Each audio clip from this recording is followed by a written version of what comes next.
If you even want a fighting chance of limiting the casino's advantage, you have to know how to play every hand of blackjack properly. What's the book say 12 versus 20? Ultra safe, I would say. It doesn't matter if it's the other gamblers, the dealer, or the pit boss. Most people in a casino do not know how to play blackjack correctly. Are you supposed to split the 9s versus the 7? Do it. You said so. Do it.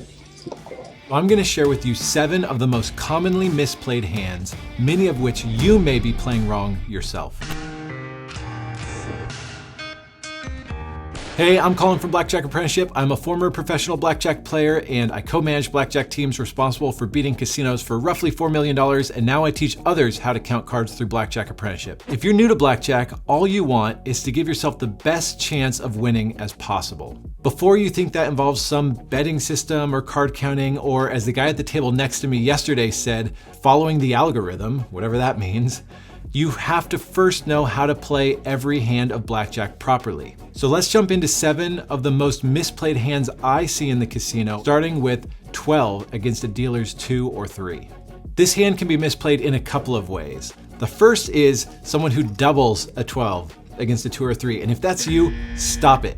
You're throwing away twice as much money by doubling down a 12 than if you were to just hit it against a dealer's 2 or 3.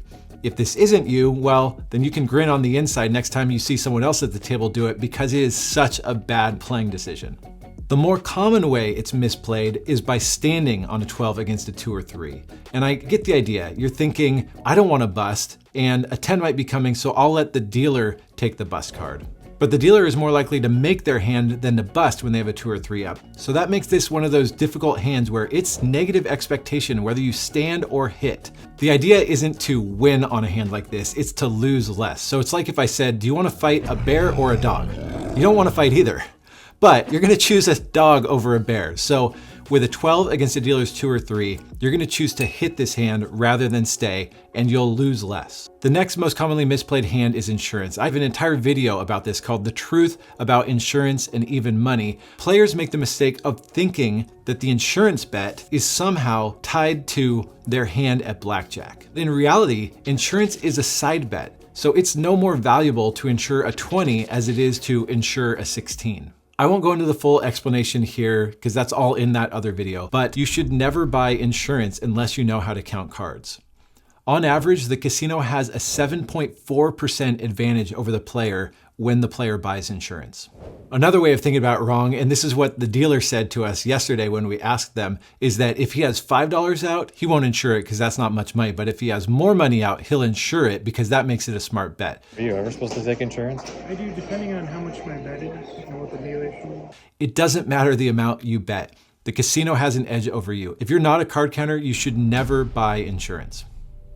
Another commonly misplayed hand is a pair of 9s. Now, most players have the guts to split their 9s against a dealer's 2 through 6. The idea is, hey, the dealer has a bad card, let's split these, get more money on the table, make more money. And that's correct. But when it comes to the other cards, players don't know how to play it. The correct decision is to split a pair of 9s against the dealer's 2 through 9, except for a dealer's 7. So 2 through 6 and an 8 or a 9. So against a dealer 7, the correct move is to stand on a pair of 9s because you actually have higher expectations staying on an 18 against a 7 than splitting the hand. What about a pair of 9s against an 8? I mean, you have an 18, you don't want to mess with it against an 8, but the reality is splitting a pair of 9s against an 8 will double your expected win versus staying. With a pair of 9s against a 9, it's actually the opposite. You're not going to win more by splitting, but you'll lose less by splitting 9s against a 9 than staying with your 18. And just like the 12 against a 2 or 3, it's saying, hey, I'm not going to make money here, but I want to lose less money with this hand. Another commonly misplayed hand is a player's 11 versus a dealer's 10. And I know what's going through most blackjack players, and they're thinking, well, if I double this down and I lose, I'm going to lose 2 bets. I don't want to lose 2 bets, but that is not the way to approach blackjack. Any hand on the basic strategy chart that says to double down is a hand where we have the advantage over the dealer. Doubling down allows us to maximize our advantage. Doubling an 11 against a 10 will make you about 50% more money than playing scared and just hitting that hand. In a dealer stands on soft 17 game, you will always double an 11 against the dealer's 2 through 10.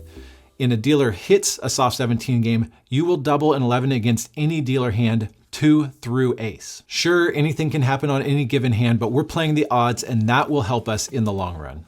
Next, let's talk about a hard 15 or 16. Now, I have seen someone in a casino double a hard 15 before. That's not what I'm talking about. Many blackjack players will avoid hitting a hard 15 or 16 against a dealer's 7 through ace because they're afraid of busting. And you know what? You probably will. There's a 62% chance you're gonna bust your hand when you hit a hard 16 and a 54% chance you're gonna bust your hand when you hit a hard 15. But if you stand on a hard 15 or 16 against the dealer's 7 through ace, you're even more likely to lose because the dealer has such a good chance of making their hand. It's like the analogy I gave earlier about, do you want to fight a bear or a dog? Both are terrible options, but one is even worse. Standing is even worse than hitting your 15 or 16. The reality is, it's the fear of busting that causes so many players to throw away expected value at the tables. Don't play scared, follow the math. Repeat after me. I will hit my hard 15 and 16 against a dealer's 7 through ace. Or better yet, if the casino offers surrender, learn when to surrender those hands. Now let's talk about soft 18.